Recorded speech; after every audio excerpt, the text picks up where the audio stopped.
Alrighty, welcome back to Performance Programming Simplified. This is episode 7. We are going to be going over handstand walking. So I polled everybody on Instagram. If you're not following me on Instagram, click the link in the description. There's a link to Instagram. You can follow me. I put a lot of content out there, a lot more than on YouTube. So anyways, episode 7 here, we're talking about handstand walking.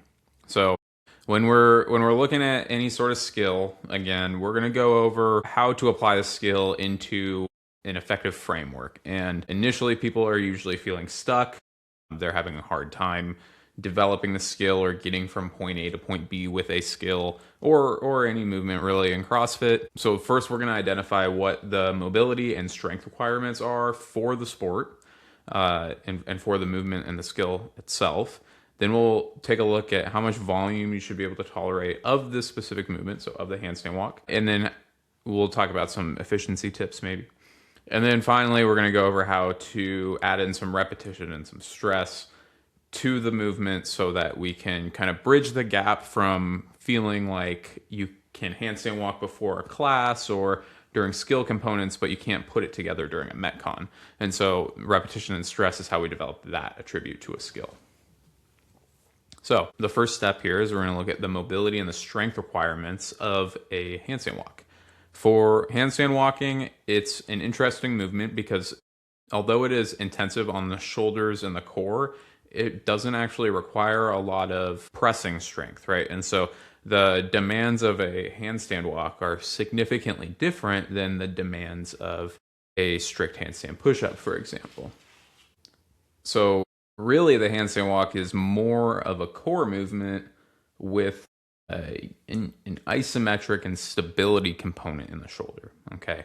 And so in terms of mobility, we need to have shoulder flexion. We need to be able to get the shoulder stacked over the body, or if we orient ourselves upside down like you are during a handstand walk, you want to be able to get the shoulders over where the hands are, right? You need shoulder isometric strength, so you need to be able to hold yourself upside down, ideally with some of your body weight or all of your body weight on one hand very briefly. And then in terms of mobility, you're going to need wrist flexion and extension as well. So you have to think of your hands as the feet when you're handstand walking. And so you need to be able to like articulate the wrist the same way you would the ankle. Now, the anatomy is obviously significantly different, but when we're trying to optimize for handstand walking, you kind of try and draw comparisons to things that already exist in real life, which would be walking on your feet, okay? So there's not a significant demand in terms of pressing strength in the shoulders for a handstand walk, but you do need to have some strength so that you can support yourself isometrically, right? And so a comparison for this is like if you wanted to be, really good at doing, I don't know, a wall sit hold, you don't necessarily have to be the strongest squatter, right? And so really it's more about core stability and balance, being able to orient yourself in a most efficient way possible over the hands so that you can walk efficiently and move really well. So I move back my cursor back over here. So when we look at improving shoulder flexion, this is the same as the ring muscle up video that I went over in the previous episode, but you can do some PVC prone lift offs. We can do prone pass throughs, dead hangs. Sometimes the pec is a limiter for people, especially if they've done a lot of like bodybuilding and you're really strong and wound up in the chest. It can be hard to get the arm back and behind you. So opening up the chest might be effective for you. And then we want to make sure that we have some lat mobility. Also, it can be hard to get the shoulder stacked overhead if the lat is super tight, especially anteriorly. It is hard to get the arm back behind the head. So by opening up the lats, we can address that. And as a reminder, we can use PNF stretching, which stands for proprioceptive neurofacilitation. When we do this, you're looking at doing a passive stretch, an active isometric against an object or into the stretch, I should say, and then another relaxation and a further lean into the stretch is a good way of stretching. So PNF stretching is something that you can add or apply to any of these like passive stretches that you might use to improve your shoulder flexion. Now, When we're talking about building shoulder isometric strength, building the strength of an isometric will just get better with more robust tissue around a joint. And so really what I want to look at in terms of building the strength to do a handstand walk is your delt and rhomboid strength, your strength in your triceps, and then the flexors and extensors of the forearm. Okay. A little bit of chest will be involved, and then you do need some anterior core because that's what's going to help kind of like flex and extend when you're in that like inverted position. So in order to build the delts and the triceps, I really think that shoulder press is going to be your best bet. It'll be a little bit more specific to the handstand walk itself. So if you are relatively strong in, let's say, the bench press, but you have a hard time doing a handstand hold because your delts are weak, then a shoulder press will probably be a more effective strength tool to use than doing more bench press. I like the incline dumbbell bench press as an assistance exercise for building some of those pressing muscles. I might even use like a really aggressive incline dumbbell bench. This depends a little bit on your mobility, but you know, if you have poor shoulder flexion, then oftentimes people go into that like really extended lumbar position and they're not as stacked over the shoulders. And in that case, it is actually quite similar to a shoulder press or an incline dumbbell bench press when they're inverted and walking on their hands. And then to balance it out, the rhomboids and the lats are also going to need to be targeted slightly. I like the incline bench shrug to hit the rhomboids. You can also do stuff like bent over rows. Doing pull-ups will help as well. Pull-ups, you might be able to kill two birds with one stone by doing that and using it to help with your shoulder flexion. Really, it depends, but I'm just trying to give a brief example of like some strength work that you can do in order to develop the musculature that is involved in doing a handstand walk. So now that we know kind of what the handstand walk requires of you from a mobility and a strength component, let's look at volume and movement economy. So handstand walk functional volume, this is how many feet of handstand walking you need to be able to do in competition. It's going to be between 150 and 250 feet. That number can vary at the CrossFit Games. Sometimes they go a little bit further, but really I'm thinking between 150 to 200 feet is kind of the extent of the volume that you're going to see in any given workout. What is more interesting with the handstand walk is the functional set size. As you move up in the levels of competition, you will likely be required to do more and more unbroken handstand walking. And so what that means is, if they were to bring handstand walking to the CrossFit Open, it would likely be in 5-foot sections. So really the functional set size would only be 5 feet. Can you walk 5 feet in a row? And if you can, then you've kind of checked that box for the CrossFit Open. In the quarterfinals in the past, they have required that you do 25 feet unbroken. All right. And so if you are a quarterfinals level athlete, you should be working towards feeling really comfortable with walking 25 feet without coming down, right? Once we get to the games, they might do the workouts outside and have you have like marked off on a field or something. You got to go some random number that's much further than 50 feet. And so being able to do even more unbroken work is probably going to be to your advantage if you plan on competing in person. But I would say for the most part, if you're planning on doing online qualifiers, competing at local competitions and like moderate to large competitions that aren't CrossFit Games, I would say that you're probably going to be okay with 50 feet. Now they will also sometimes add in like a pirouette or a parallel bar or something. I'm not going to get too much into that like really high skill component. This is focused more on just handstand walking down and back within your gym or during online qualifiers. So the first thing that we need to be able to do is just do the amount of handstand walking in a given session. So before we try and do a bunch of Metcons, it doesn't really make any sense to, try and hit the ground running if we can't even do that much in the first place, right? And so first thing I'll have athletes do is they'll do like 150 feet and try and do it in sets of 5 feet, right? From there, we can extend the distance out. So maybe we're doing a 10-minute EMOM where you're going to go between 15 and 25 broken feet. You could also try doing like 8 sets of 25 feet. And during your rest interval, you're just going to do some easy concept 2 bike or something that's not going to interfere with your ability to handstand walk. It's just a little bit of general fatigue. It keeps you engaged, but still the primary focus is to just get the distance built up on the handstand walk throughout the duration of the training session. You can also use long, slow distance stuff. I'm a big fan of this one. You nice and easy on a machine, and then every so often you stop and do some number of handstand walking feet. It can be 50 feet in sets of 2 by 25. You could do 50 unbroken feet. You could do 2 sets of 15 feet. It doesn't really matter. What I'm looking for here is that we just get that amount of handstand walking done in a training session. All right.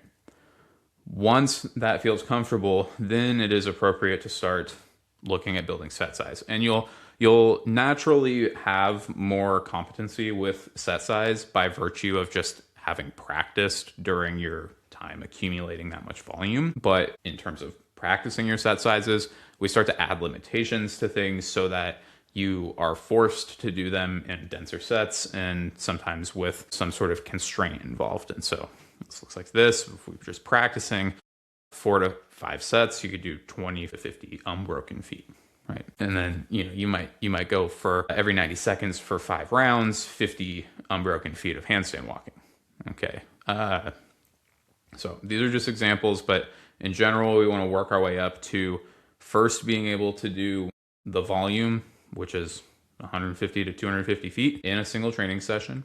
And then we want to be able to hit that amount of volume, but in the set sizes that are appropriate. So probably between 25 and 50 feet, unbroken sections in order to check that box of hitting the volume. So once we can do that and we are competent in that aspect of handstand walking, then it becomes appropriate for us to start stressing it. This should say handstand walk. I didn't switch this over from our last episode, so I'm sorry. With that being said, if you are preparing for a competition and you are not at the point where you can do full functional volume and set sizes, but you know that the handstand walk movement is going to appear in the competition that you're going to go participate in, sometimes it is appropriate to prepare for the competition and kind of like get yourself prepped so that mentally you are aware of how the event is going to feel. It is not an ideal strategy for training and developing the skill from a long-term approach.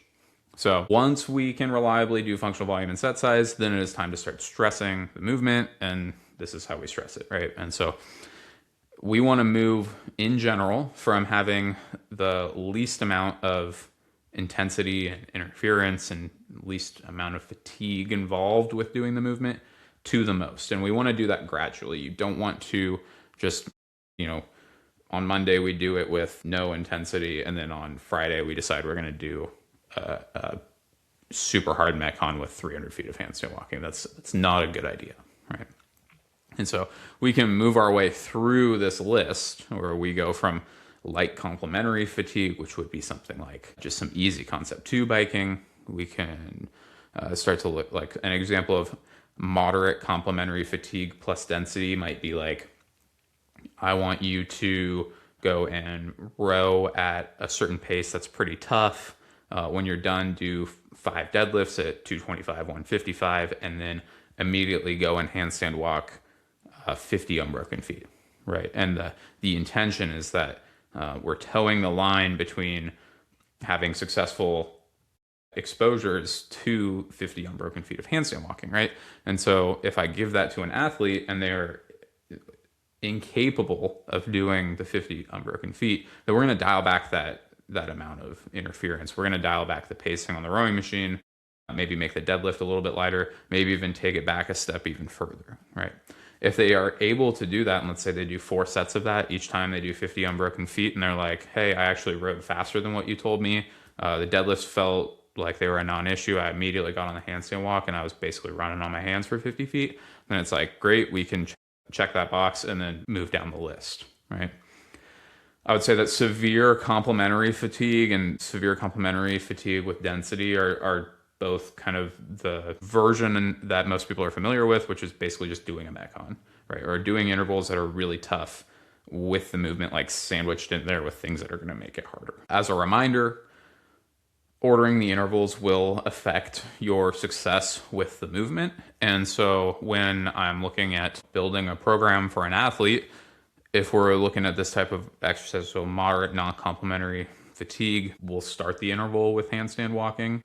That way they're going into the skill off of a rest interval. They have a little bit more wherewithal to kind of like focus and get the movement done. And then from there, we can shift the ordering around to make it progressively harder, even though we can maintain the same movements and volume of the other two things or three things, or really whatever the rest of the workout is, right? And so obviously, if I do the skill movement fresh, it's going to be easier. If I do the skill movement after doing a ton of other stuff and I'm pretty worn out, it's going to be significantly harder, right? And we're basically looking at how do we, once one thing feels relatively easy, it feels like it's not super challenging for us, then that's our cue to make it a little bit harder, and we continue to stress as we move down this progression. And so with this, we can kind of tier our way down the framework that I laid out in the previous slide. With handstand walking, in terms of drills, strength, and kind of just like how things are shaken out with handstand walking, it does tend to have exceptions to a lot of the rules. So when I talked about ring muscle ups, for example, really for me, when I'm looking at developing an athlete's ring muscle ups, they need to be very strong and have good strength to body weight ratios. Then they need to be able to like be strong and have the mobility to, execute the movement itself. And then after that, the final piece of the puzzle is like do a couple drills to give you the last little bit that'll make the movement click for you, right? Neuroplasticity degrades with age, so masters athletes can have a harder time learning skills, and that's an instance where drills become more valuable. And some athletes are just faster learners than others. So some athletes can watch you do something. They have like great mirror neurons. They see you do the movement. They can apply it to themselves and just execute right away. Other athletes don't have that ability. They need a lot of drills and proprioceptive cues in order to execute the movement. With handstand walking, I do think that this reorders a little bit. You still need to be strong and have the mobility to do the movement, of course. But since there's a relatively low strength requirement to just get into a handstand hold, I do think that drills become a little bit more valuable for people who are working on handstand walks. So what I would recommend is going on Instagram or YouTube, finding out what's wrong with your handstand walk, what is limiting you, and finding drills that address your specific issues with the handstand walk. Okay. My advice in general, the way I do programming, is when people have a skill that doesn't require a ton of, or doesn't induce a lot of fatigue, which in general, isometrics and stability stuff isn't super fatigue inducing. It can be demanding by the CNS because you're learning, but it's not super fatigue inducing for the tissues itself. We can practice it more frequently. And I do like to practice things like handstand walking and double unders with a good amount of frequency. You can do it up to 3 times a week, but I do it with just a little touch here and there. And so instead of doing like a full day where we're just drilling handstand walks and doing specific work for the handstand walk, maybe on my gymnastics days, I just warm up with handstand walks. You get 10 minutes in your program, and you're like, I'm just going to go do some practice and some play with a handstand walk to make sure I feel good. And you just generally are making adaptations due to the fact that you're doing it so frequently. Just as a note, from running the affiliate and working with competitors, the things that people tend to do wrong that I see most common are they put their hands straight forward. And so when they're trying to walk forward, they go to lean and they're either limited by their wrist mobility or they just kind of get in their own way and they have a hard time taking the next step. And so by turning the hands outwards, you limit the amount of kind of like blocking that you do for yourself in the hands. So that can be helpful because when people kick up and they just feel like they're getting stuck and they can't really like take that next step, turning the hands out usually addresses that pretty quickly. The other thing is pointing their heels towards the wall where the wall meets the ceiling. that you're walking towards. And that'll help people get over their hips, over their shoulders a little bit more, which will allow them to progress forward. A lot of really common errors, people kick up and they end up walking backwards because they're uncomfortable getting all the way over.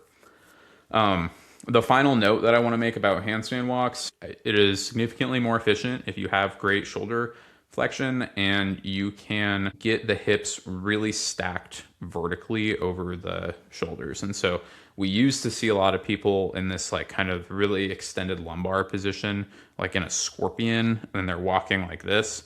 People still do that, but I've noticed that the folks that are really, really good at handstand walking are like straight up and down, and the feet kind of like move around in their hips. So that was a weird way of putting that. Their feet and their feet kind of just like move around, but their hips stay neutral and stacked over the shoulder. And so when they're walking like this. And when I watch those individuals, they often aren't looking super far forward while they're walking. In fact, sometimes they're just looking either between their hands, if not at the wall behind them.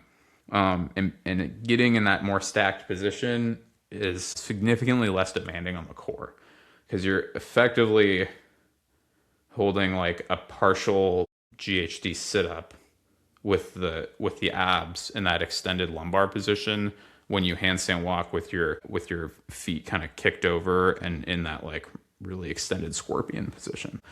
Anyways, that's how I would go about programming handstand walking. It's how I work with my clients in handstand walking. If you found this helpful, follow me on Instagram. There's a bunch of content on there about how to kind of go about some of this stuff. You can shoot me an email if you have any questions about any of this particularly, or if you want to start working together. If you like and comment and subscribe, it's helpful for me and kind of gives me the confirmation that people are actually watching this stuff and it's useful for them. Yeah, hopefully this was helpful for y'all, and I will catch you in the next one.